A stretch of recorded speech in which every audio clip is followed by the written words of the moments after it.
자, 오늘은요, 이 십자가에 대해서 말씀을 하려고 해요. 십자가. 예수님께서 십자가를 지셨는데 이 십자가가 무엇일까? 사실 2000년 전에 예수님 십자가 지시고 나서 이 세상에는 수많은 십자가들이 등장을 했습니다. 근데 그 가운데는 좋은 십자가도 있지만은 또 안 좋은 십자가도 있어요. 특별히 우리 동양은 그렇지만 이 서구 사회에서는 이 십자가가 굉장히 큰 의미가 있습니다. 문화적으로도 굉장히 큰 의미가 있고 또 종교적으로도 의미가 당연히 있고요. 또한 각 나라별로 이 십자가를 자기의 정체성으로 삼은 나라들이 굉장히 많습니다. 그래서 우리 유럽에 있는 서구 국가들을 보시면은 대부분 국기에 십자가가 그려져 있는 국기들이 굉장히 많이 있습니다. 네, 이것이 다 이 각 국가의 정체성을 이 신앙과 십자가에서 찾아내는 모습이 있었던 것이죠. 하지만 이렇게 좋은 의미도 있지만은 또 예수님과 전혀 상관이 없는 그런 거짓 십자가를 또 앞세웠던 적도 여러 번 있습니다. 대표적인 것이 뭘까요? 바로 그렇죠. 십자군. 너 어떻게 알았어? 자, 십자군이 있습니다. 십자군은 안에 있는 그 십자가는 사실은 처음에는 예루살렘, 이슬람에 빼앗겼던 예루살렘 다시 되찾자 이렇게 시작했지만은 계속 거듭할수록 그러한 원래의 목적은 사라지고 다시 사람들은 그냥 전리품에 어떻게 해서든지 무역을 하고 또 이렇게 전리품을 또 가져오려고 이렇게 했기 때문에 많은 생명을 앗아가고 이렇게 오히려 교회가 욕을 먹는 그런 일이 되게 되었죠. 또 독일에 하켄크로이츠라는 것이 있습니다. 하켄크로이츠가 뭐냐면은 우리 독일의 히틀러가 세웠던 그 나치당의 깃발이 하켄크로이츠예요. 그러니까 십자가를 이렇게 꺾어서 이렇게 마치 불교 표시처럼 이렇게 한 것이 바로 하켄크로이츠인데 이 히틀러가 왜 이 십자가를 여기다 썼냐 하면은 당시의 독일 국민의 대부분이 기독교인이었어요. 그래서 기독교인의 환심을 사고자 이렇게 십자가를 이 나치당의 그 문양으로 삼았던 것이죠. 그런데 많은 사람들이 이런 거짓 십자가가 나타났을 때 의외로 많은 사람들이 이 거짓 십자가에 열광을 했습니다. 그래서 십자군에 너도 나도 다 지원을 했죠. 그리고 나치를 독일 국민들이 엄청나게 열렬히 환호를 했습니다. 왜냐하면은 이 거짓 십자가에는 예수님의 순종과 희생과 죽음은 빠져 있고 자기 이익과 어떤 육적인 승리와 보복과 자기 영광을 추구하는 십자가였기 때문에 사람들은 거기에 열광을 한 거예요. 그래서 그 거짓 십자가들을 사람들이 섬기기 시작했다는 것이죠.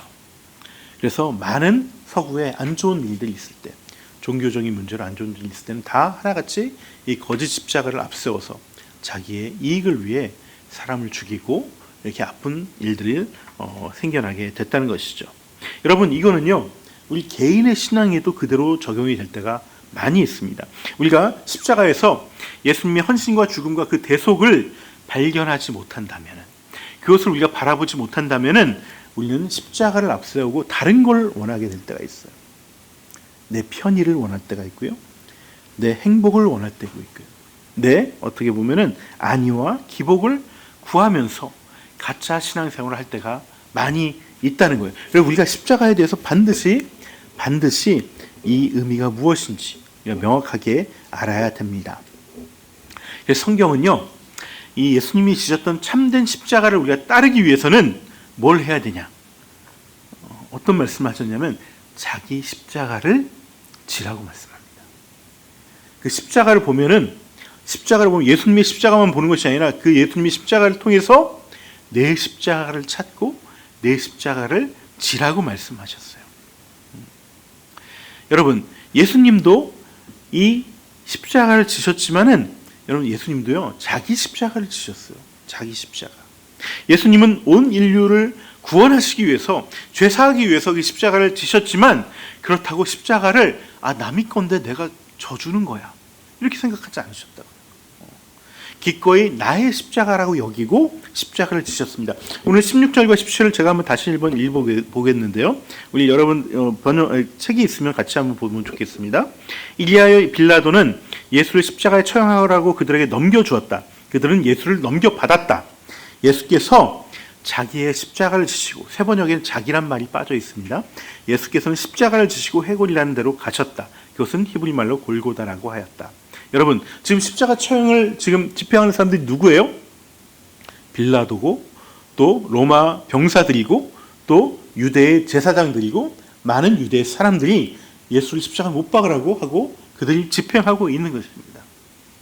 그런데 그래서 빌라도는 이 유대인들에게 예수님을 넘겼어요. 로마 병사에게 예수님을 넘겼어요. 그러면 예수님은 이것을 억지로 주셨을까요? 그렇지 않습니다. 우리 17절을 보시면은 자기의 십자가를 지고 골고다로 가셨다 이렇게 말씀하고 있습니다.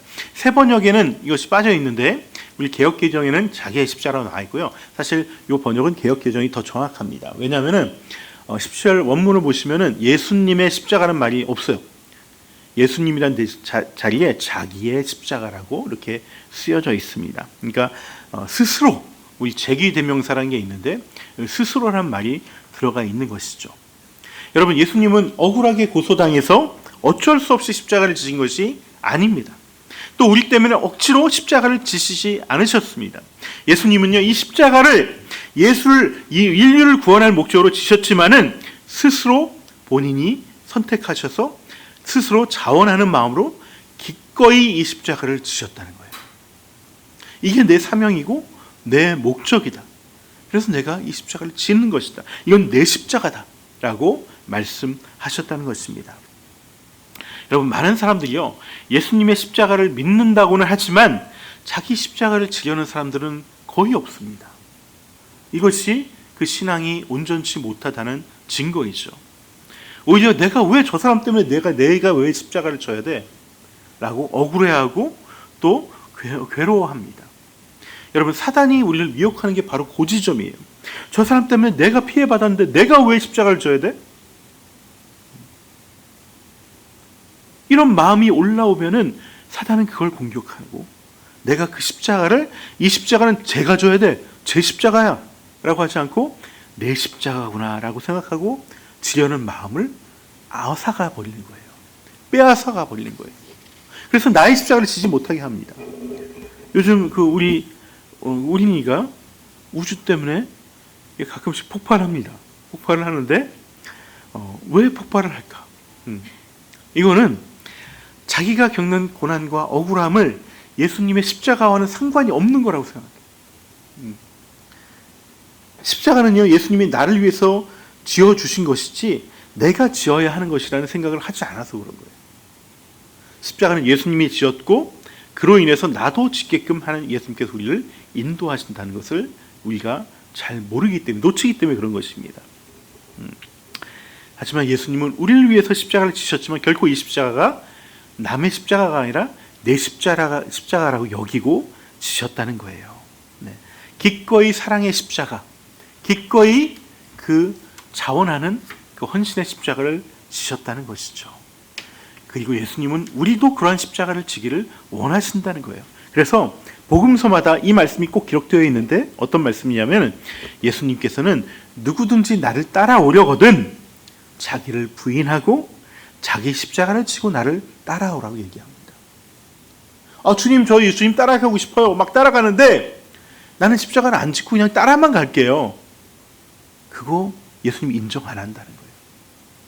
그건 너 나 따라오는 거 아니야. 너 나 따라오려면 너도 네 십자가를 지고 따라와야 돼. 그거 아니면 따라오는 거 아니라고 말씀하시는 것이죠. 여러분 내가 성도로서요 내 인생에서 진정한 성공을 거두고 내 구원을 이루려면 내 인생에서 내 십자가를 찾아야 됩니다. 도대체 나의 십자가는 무엇일까? 찾아야 돼요. 그리고 찾았으면 그 십자가를 져야 됩니다. 주님이 나에게 주신 나만의 십자가가 있습니다. 나만의 십자가가 있어요. 그 십자가를 거부하지 않고 나를 부인하며 자기 십자가를 져야 됩니다. 또한 여러분 오늘 하루가 내가 정말 행복하려면 끝나고 질문하세요. 네, 행복하려면 오늘 내가 처한 상황에서요 내 십자가를 찾아야 돼요. 그리고 그 십자가를 져야 됩니다.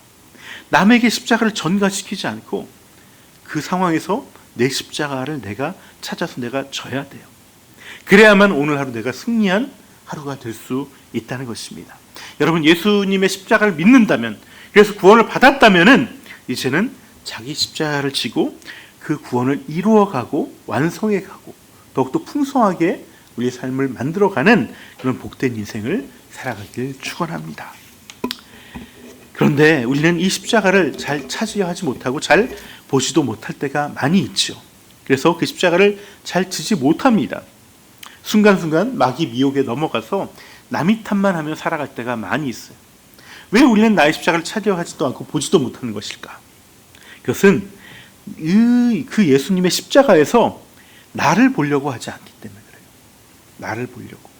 여러분, 십자가는요, 나를 비추는 거울이에요. 거울. 십자가에서 주님의 사랑과 동시에 주님을 십자가에 못 박게 한 사람들의 모습을 발견하고 그 모습에 나도 있구나라는 것을 발견해야 돼요. 그게 진짜 십자가를 믿는 거예요. 오늘 본문을 보시면 십자가를 중심으로 해서요, 많은 사람들이 나옵니다. 많은 사람들이. 예수님의 십자가 그 아래에서 어떤 사람은 예수님의 옷을, 난 저 예수님이 입었던 옷을 내가 차지하고 싶어. 그래서 제비 뽑고 낄낄대며 웃는 사람들도 있어요. 당시에 처형할 때 그 사람에게는 더 이상 옷이 필요 없잖아요. 죽는 사람은. 그래서 처형시키는 사람들이 다 이것들 나눠 가졌던 관례가 있어요. 야, 이거 내 몫이야. 내가 이 처형하기 때문에 나에게 이 수고비로 나에게 준 내 떡값이야. 라고 하면서 십자가에 달리신 예수님의 옷을 서로 빼앗으려고 하는 사람들도 있었습니다. 또 예수님 양옆에는 누가 있었죠? 두 강도가 있었습니다. 또 그 밑에는 또 예수님의 어머니와 또 이모와 또 두 명의 다른 마리아가 있었습니다. 그리고 요한도 있었죠. 하지만 대부분의 제자들은 그 자리까지 가지 못했습니다. 멀찍이 숨어서 자기의 스승이신 예수님이 죽어가는 것을 보는 사람들이 있습니다. 아파하면서 봤겠죠. 하지만 또 많은 사람들은 이것을 한낱 장난거리로, 재미로, 자, 저 예수라는 사람이 정말 메시아라면은 저기서 살아나겠지라고 하면서 구경거리로 이것들을 보는 사람들도 많이 있었습니다. 여러분, 하지만 이 예수님의 십자가 앞에서 많은 사람들이 봤지만 다 각기 다른 모습으로 예수님의 십자가를 대하고 있는 것을 봤습니다. 여러분, 예수님의 십자가 옆에 있는 두 강도만 한번 생각해 보세요. 어떤 한 강도는요, 예수님이 십자가 달린 것을 보고서, 야, 저놈도 우리랑 똑같은 놈이네. 저놈도 죄 짓다가 이렇게 심판을 받는구나. 너가 뭐 메시아라고? 그럼 너가 한번 구원해봐 하면서 예수님을 조롱하는 강도가 있었어요. 그런데 또 다른 강도는요, 예수님의 십자가에서 자신의 죄를 봤어요. 아, 내가 정말 죄인이라서 나는 죽는데 저 예수님은 죄 없으신데 죽으시는구나. 그러니 나의 죄가 얼마나 큰가를 돌아보게 돼요. 그래서 이 마지막에 이 십자가에 달려서 어찌할 바 모르는 이 강도는요, 예수님에게 은혜를 구합니다. 내가 이 죄를 어떻게 할 수 없습니다. 난 이대로 죽으면 영원한 영벌 가운데 들어가서 지옥에 갈 텐데 주님, 저를 주님 곁에 있게 해주세요. 은혜를 구합니다. 그래서 그 강도는 예수님이 함께 낙원으로 데리고 가셨어요. 그런데 이것을 보고서 어떤 사람은 이런 마음을 가져요. 야, 저 사람 로또 당첨됐네. 야, 평생 자기 하고 싶은 대로 마음대로 살다가 마지막에 예수 믿고 천당 갔네. 야, 저 사람 땡 잡았다. 저 사람 정말 좋겠다. 부럽다. 나도 저렇게 막 마음대로 살다가 마지막에 예수 믿고 천당 가고 싶어. 이런 마음을 갖는 사람도 있어요. 예수님 십자가 앞에서 그런 마음을 갖는다고요. 내가 일찍이 회개하여 주님 뜻대로 살고 싶습니다. 내가 죄인입니다. 저를 죄에서 구원해 주십시오라고 구하는 것이 아니라 나 마음대로 살아야지. 마지막에만 예수님 믿으면 돼. 눈 감기 전에 예수님 믿고 난 천국 가면 돼. 이러면서 그 낙원에 간 강도를 부러워하는 사람들도 있어요. 특히 이 모태신앙이신 분들이 그런 걸 많이 부러워하시는 경우도 있습니다. 두 분은 아니시겠죠? 나는 어려서부터 교회만 다니고 주일날 어디 가지도 못하고 이렇게 살았는데 나도 마음대로 살다가 마지막에 믿고 싶어. 이런 분들도 있다니까요. 여러분, 이거는요, 이 십자가의 두 강도를 잘못 오해한 겁니다. 그 십자가의 두 강도의 이야기는요, 이 십자가 앞에서 나를 부인한다는 게 얼마나 어려운지를 얘기하는 거예요. 여러분, 한 사람은 자기를 부인하지, 끝까지 자기 부인하지 않았어요. 한 사람은 그 죽음 앞에서, 이 십자가 앞에서, 내 삶이 잘못됐었구나. 내 삶이 정말 잘못된 나쁜 사람으로 내가 살았구나. 이제라도 주님 앞에 온전히 회개하고 싶다. 이 마음을 품은 사람. 여러분, 이게 반반이라는 거야, 반반.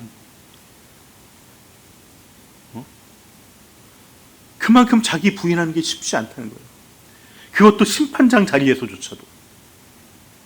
많은 사람들이 암 선고를 받고 막 사업에 실패하고 바닥에 떨어졌을 때도 자기를 부인하는 사람이 별로 없어요. 내가 왜 이렇게 됐지? 오히려 하나를 원망해요. 그게 아니라 그 십자가에서 자기를 부인해야 돼. 내가 정말 나쁜 짓을 많이 했구나. 내가 정말 맘대로 살다가 이렇게 암까지 걸렸구나. 내가 이렇게 내 맘대로 하다가 망하게 되었구나. 자기를 부인하는 거예요. 이것이 십자가에서 이루어져야 되는데 그조차도 많이 이루어지지 않는다는 거예요. 그렇다면은 내가 잘 나갈 때, 내가 평안할 때 내가 나를 부인할 수 있겠어요? 그런 사람 진짜 없어요. 눈을 씻고 찾아도 없습니다. 정말 그 죽음이 내 앞에 왔을 때도 부인하는 사람이 얼마 없는데 내가 평상시에 주님을 찾겠습니까? 여러분, 예수 믿는 게 여러분 복입니다. 내가 살아있을 때 나를 회개하고 예수 믿는 게 정말 큰 복이에요. 이거 아무나 할 수 있는 것이 아닙니다. 그냥 예수 믿으면 나 복 받는데 그거 따라가면요 반쪽짜리 신앙이에요. 예수님 앞에서 나를 보고 그 십자가 앞에서 내 죄를 보아야지. 그래서 회개해야지 온전한 십자가를 믿는 것이란 겁니다. 여러분, 제자들은 또 어떻습니까? 여러분, 예수님은 예루살렘에 올라가시기 전에 제자들을 불러놓으시고 나 예루살렘에 올라가면 이제 십자가 못 박혀 죽을 거야. 이거 3번이나 얘기하셨어요. 그때 제자들은 그 말 믿지도 않았고요. 또 그렇다 한다 할지라도 주님, 저는 주님 끝까지 쫓아갈 겁니다. 저 배반하지 않습니다. 내가 죽음을 걸고 죽더라도 주님 옆에서 내가 죽을 것입니다. 큰 소리 치던 제자들이 많았습니다. 그런데 막상 십자가 앞에 가자 다 도망가 버렸어요.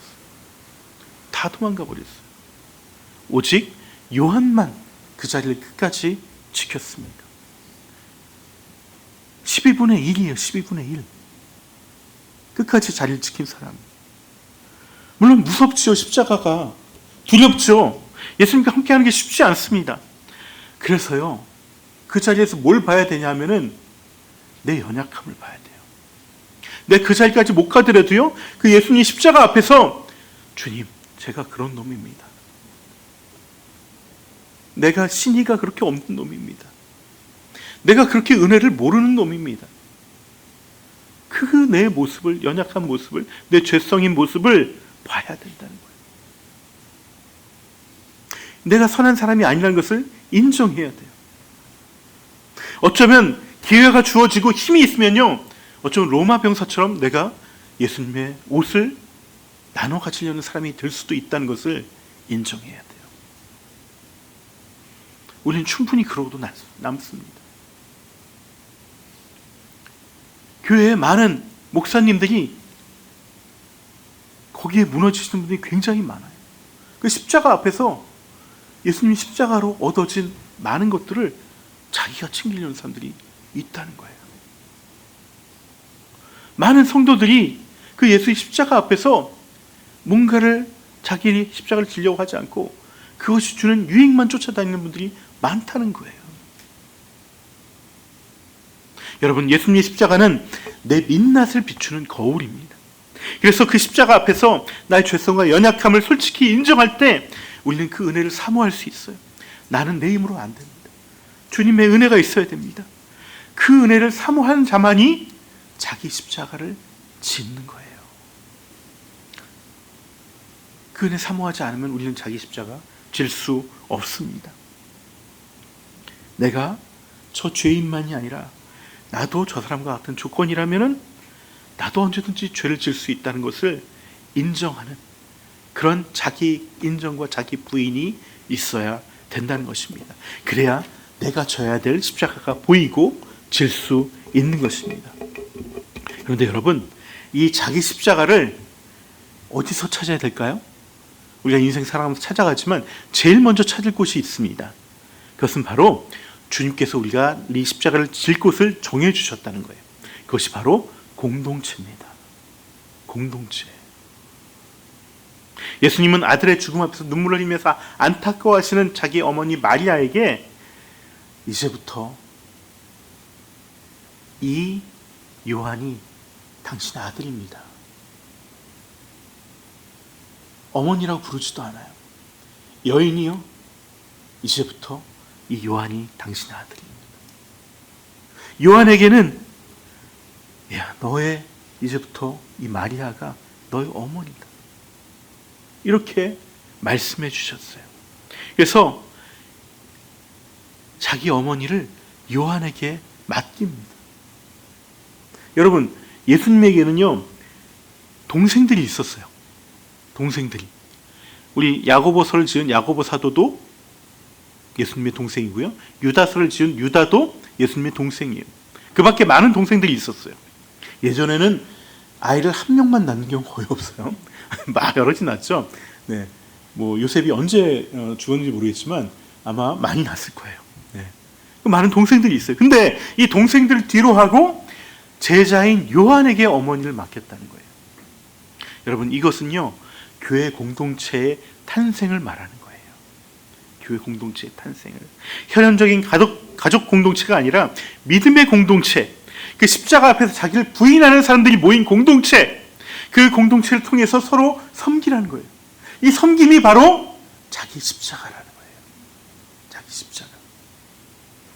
근데 그 주님은 그 교회 공동체를 우리가 선택하게 안 했어요. 주님이 지정해 주셨어요. 마리아가 요한을 보고서 너 우리 같이 공동체 하자 선택하지 않았어요. 예수님이 어머니에게 이 요셉을 맡겼습니다. 이 요한을 맡겼습니다. 요한에게 이 어머니를 맡겼어요. 직접 지정해 주셨습니다. 교회 공동체는요, 내가 함부로 선택하는 것이 아닙니다. 주님이 맺어 주시는 거예요. 그래서 내가 원치 않는 사람과 공동체가 될 수 있습니다. 내가 원치 않는 공동체와 함께 할 수 있기도 합니다. 평상시 같으면 만날 일도 없는 것 같은 그런 사람들과 한 공동체를 이루게 될 수도 있습니다. 교회는 나의 취향과 조건이 맞는 사람들만 모이는 동호회가 아니라 주님의 십자가의 보혈로 주님이 직접 묶어주신 공동체라는 거예요. 그 가족이라는 거예요. 요즘 우리 혜준이하고 우린이하고 혜윤이가 밤마다 게임 공동체를 만들어가는 것 같아요. 네, 여러분, 뭐 그거 하나 좋습니다. 좋은데 여러분은 그러한 공동체이기 전에 예수님의 십자가 위에 세워진 공동체라는 것을 먼저 받아들여야 돼요. 그 공동체에 있는 사람들은요, 서로 마음에 맞지 않는 부분이 있어도 그것을 내 십자가로 여기는 거예요. 자기 십자가라고 여기고 그것을 서로를 위해서 져주는 거예요. 이게 진정한 교회 공동체의 모습입니다. 여러분, 가정도 마찬가지예요. 가정도 이 교회의 가장 작은 단위가 가정이에요. 가정이란 공동체도요, 십자가 위에 서 있어야 돼요. 우주가 저렇게 하는 게 왜 내가 이거를 감당해야 돼? 하나님께서 우리니의 십자가로 우주를 맡겨주신 거예요. 또 언젠가 우주에게도 그걸 알게 될 거예요. 형아가 나의 십자가구나. 내 자녀가 나의 십자가구나. 내 부모가 나의 십자가구나. 저는요, 제 아버지가 내 십자가라는 것을 받아들이기 싫어했어요. 40년을 거부했어요. 뭐 어쩔 수 없이 받아들였지만은 괴로워했고 억울해했고 원통했고 분노가 치밀었습니다. 근데 그게 나의 십자가라는 것을 받아들여지자 진짜 내가 이제부터 예수 잘 믿는 거구나. 이것을 위해서 내 인생의 목적과 사명이 있는 거구나. 내 십자가를 끌고 다녀야 되겠구나. 이것을 소홀히 여기지 말아야 되겠구나. 이런 마음이 생기자 저에게 진짜 신앙의 힘이 생기기 시작했어요. 진짜 사랑이 뭔지를 알게 됐고 진짜 하나님이 원하시는 것이 무엇인지를 알게 됐다는 것입니다. 여러분, 상대방이 잘해줘야 나도 잘해주겠다. 이거는요 이미 십자가의 공동체가 아닙니다. 내 동생이 저렇게 하는데 나는 저렇게 할 수 없어. 이거는 십자가의 공동체가 아니에요. 여러분, 내 동생을 내가 만들었나요? 하나님이 여러분에게 주신 거예요. 내 누나, 내 오빠를 내가 만들었나요? 아니요, 하나님이 지어주신 거예요. 나의 십자가로 지어주신 거예요. 여러분, 이 십자가를 질 때 그 공동체가 온전한 공동체가 되고 그 공동체는 예수를 따르는 공동체가 되는 것입니다. 여러분, 예수님의 죄명은요 유대인의 왕이라는 죄명이었습니다. 하지만 요한은요 이것을 굉장히 역설적으로 표현했어요. 진짜 예수님이 유대의 왕이다. 근데 유대의 왕이라는 사람, 이 왕의 자리에 오른 사람은 자기 십자가를 지는 사람이다.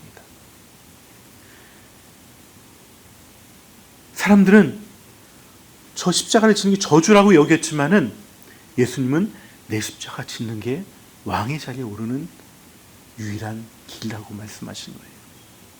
그것을 조롱하는 사람들이 오히려 죄인이다. 하나님 나라에서는 자기 십자가를 지는 것을 조롱하는 자들이 오히려 죄인이다.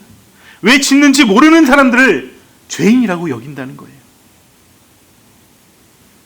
그런데 이 죄목이 적힌 죄패는요 3가지 언어로 쓰여졌어요. 히브리어도 쓰여 있고요, 라틴어도 로마 사람의 말로도 쓰여져 있고 헬라어로도 쓰여져 있습니다. 여러분, 당시의 히브리어는 종교에서만, 신앙에서만 쓰이는 언어예요. 로마인의 언어, 이 라틴어는요 법정에서, 정치에서만 쓰여지는 언어입니다. 헬라어는요 일상생활에 쓰여지는 언어예요. 문화를 생활할 때 쓰여지는 언어예요. 이 얘기는 뭐냐면은 종교와 정치와 사법과 일상과 문화의 모든 영역에서 자기 십자가를 지는 사람이 하나님 나라에서는 왕이라는 거예요. 그걸 거부하는 사람들은 하나님 나라에서 다 죄인이라는 거예요. 내 안에 내 십자가를 짓기 싫어하는 그 모습을 여러분 발견하셔야 됩니다. 그래서 주님께 은혜를 구해야 됩니다. 저도 내 십자가를 지게 해주십시오. 주님 따라가고 싶은데 나도 내 자기 십자가를 지고 주님을 따라가게 해주십시오 라고 주님께 은혜를 구해야지만 우리는 그 자기 십자가를 질 수 있는 것입니다. 여러분, 우리 나의 십자가를 찾읍시다. 내 옆에 있는 사람들을 보시기 바랍니다. 내 옆에 있는 사람이 나의 십자가입니다. 또 내 평생의 십자가가 아직도 있어요. 사람이 십자가일 수도 있고요, 어떤 사명이, 또 내가 고치지 못하는 내 연약함이 내 십자가일 수 있습니다. 그것을 찾아내고 그것을 부인하고 그 십자가를 짓는 사람만이 하나님 나라의 왕 같은 존재로, 왕 같은 제사장으로 귀하게 쓰임 받는다는 것을 잊지 마시고 그 풍성한 삶을 살아가는 저와 여러분 되면 좋겠습니다. 이 시간 찬송가 461장 같이 찬양하면서 스스로에게 나의 십자가가 무엇인지, 나는 그 십자가를 지켰는지 돌아보면서 결단하면 좋겠습니다.